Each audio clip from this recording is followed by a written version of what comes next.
Hey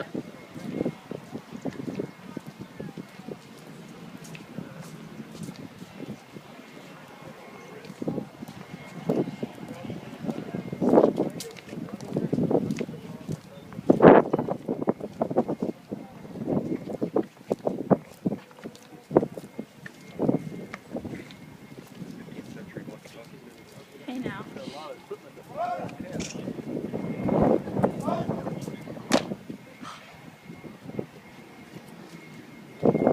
I love the pitchfork. Oh, it's not a pitchfork, it's one of those little...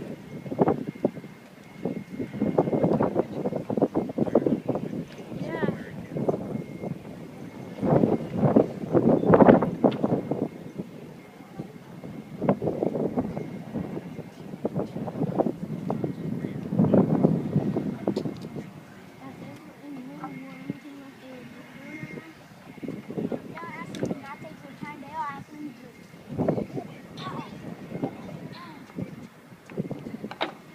Well, ladies and gentlemen, good morning and welcome to Castillo de San Marcos National Monument, part of your National Park Service, and our 1740 Spanish cannon firing drill.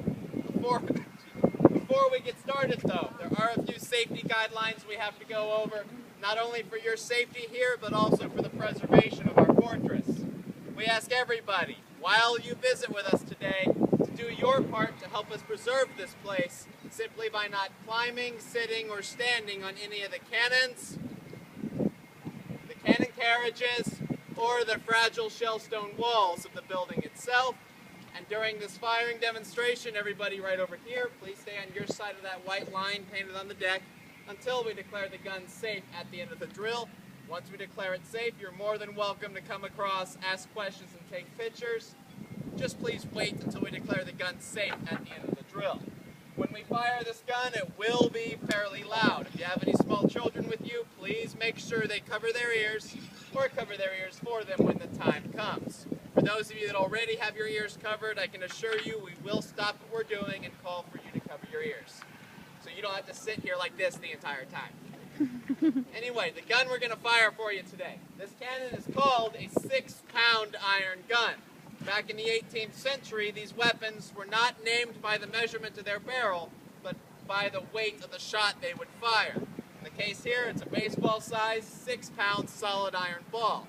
This gun can throw that ball as far away as where you see our lighthouse, 1.5 miles away across this bay. But as you tour the fort, there are much larger guns here. Pointing towards the south, we have 16, 18, and 24 pounders. Those guns can throw their respected size shots anywhere from 2 to 3 miles away from this place. Now, cannons came in various sizes, as you'll see as you tour the fort today. But not only did you have different size guns, there are many different ways to use them as well. And you have ways to shoot the guns on battlefields, there's different drills used on board ships, and there's of course different drills used inside of forts. Can anyone guess which drill we're going to show you today? The fort? Inside of a fort. Now, when you see guns fired on battlefields, you oftentimes see that happen really fast. That drill is over almost as quickly as it started. When gun crews are out on fields, the only kind of protection they have is their gun. They need to fire that weapon fast to keep the enemy away. If the enemy happens to get too close, you don't have enough time to reload your weapon, so you abandon your gun and you run away.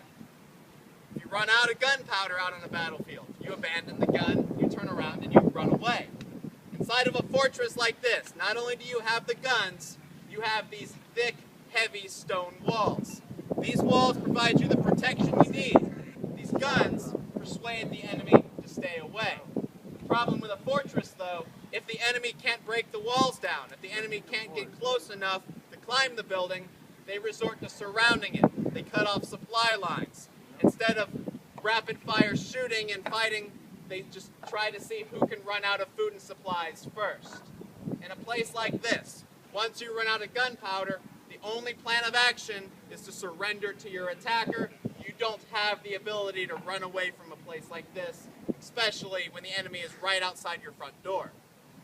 The drill we're showing you today is what this building would do when surrounded. The enemy can't get close enough because of your weapons. They're camped out outside. They're trying to stop anyone from coming in. They're trying to stop everyone from getting out. And they're trying to make you run out of supplies before they do. This drill was designed to make the soldiers' supplies last